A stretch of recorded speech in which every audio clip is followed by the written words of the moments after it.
Hello అందరికీ, welcome to my channel. అక్కకి నిన్న అక్క థ్రెడ్డింగ్ బ్యాంగిల్స్ చేసింది. సో అక్కకి నిన్న ఒక ఆర్డర్ వచ్చింది. ఆమె గుంటూరు నుండి ఆర్డర్ చేసింది. సో ఇవి ఒక 3 సెట్స్ ఆర్డర్ ఇచ్చింది. ఎలా ఉన్నాయో మీరే చెప్పండి.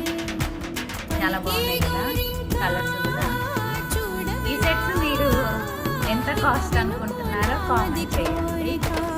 ఇంకొకటి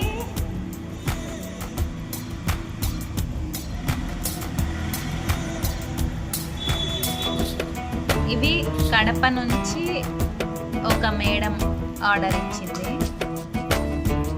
తన బర్త్డే ఉందంట. సో ఆ మేడంకి రిటర్న్ గిఫ్ట్గా మేము ఈ క్యూట్ రబ్బర్ బ్యాండ్ చేసి